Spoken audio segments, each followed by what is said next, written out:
Hello, good morning. രാത്രി നല്ല വൃത്തിക്ക് ഇറങ്ങിയതുകൊണ്ട് എഴുന്നേറ്റ് പാടെ ചാടി ഇറങ്ങി സൂര്യനൊരു നമസ്കാരം. പക്ഷെ ഞങ്ങൾ കയറുന്നതിന് മുന്നേ ട്രെയിൻ എടുത്തു. രാവിലെ തന്നെ ഓടുന്ന ട്രെയിനിൽ ചാടി കയറി മാസം കാണിക്കണ്ടോ. ട്രെയിൻ രാവിലെ കണ്ണ് തുറന്നപ്പോൾ മുതൽ ഇതുപോലുള്ള ഒരു രൂപങ്ങളാണ്. ആപ്പിളിനോടുള്ള പ്രേമം കൊണ്ടല്ല, എഴുന്നേറ്റ് പോയി വേസ്റ്റ് കളയാനുള്ള മടി കൊണ്ടാണ് ഞാൻ ഇതിനെ ഇങ്ങനെ തിന്നു വെച്ചത്. ഒരു ചേട്ടൻ അവിടെ ഇരുന്ന് വിലങ്ങിന്റെ സൗന്ദര്യമൊക്കെ നോക്കുന്നുണ്ട്.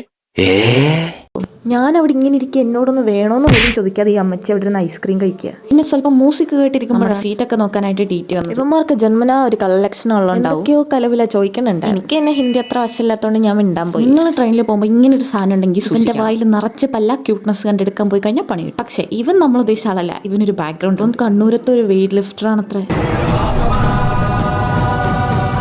അല്ല, അത്രയ്ക്കൊന്നും ഇല്ല. ഈ കുരുപ്പൊന്നില്ലായിരുന്നു എന്തായാലും ഞാൻ ജയിച്ചേനെ. ഇതൊക്കെ കഴിഞ്ഞ് വെറുതെ ഇരിക്കുമ്പോഴാണ് അവിടെ ഒരു ചേട്ടൻ വന്ന് ഇവർക്കെല്ലാം ഫ്രീ മസാജ് കൊടുക്കുന്നത്. ആ ചേട്ടൻ ഇപ്പോൾ വരുമെന്ന് പറഞ്ഞാൽ അത് നോക്കിയിരിപ്പുണ്ടായിരുന്നു. ഇപ്പോൾ വരും, നോക്കിയിരുന്നു. ആരും പേടിക്കണ്ട. രാത്രി ആയപ്പോഴത്തേക്കും വിശപ്പ് തലക്കേറി പ്രാന്ത് പിടിച്ചു. 2 ദിവസമായിട്ട് ബ്രെഡ് മാത്രം തിന്ന് എന്തെങ്കിലും ആട്ടേന്ന് കരുതി സ്വിഗ്ഗിന്ന് ഓർഡർ ആക്കിയ ഫുഡ്. എന്നാലും എന്റെ പൊന്ന് ചേട്ടാ, ശത്രുക്കൾക്ക് പോലും ഇങ്ങനെയുള്ള ഫുഡ് മേടിച്ച് കൊടുക്കരുത്. പിന്നെ വിശക്കുമ്പോൾ കഴിച്ചല്ലേ പറ്റൂ. അത് കഴിച്ച് ചേർത്ത് ഞങ്ങൾ പോയി കിടന്നിറങ്ങി. 10 രൂപ.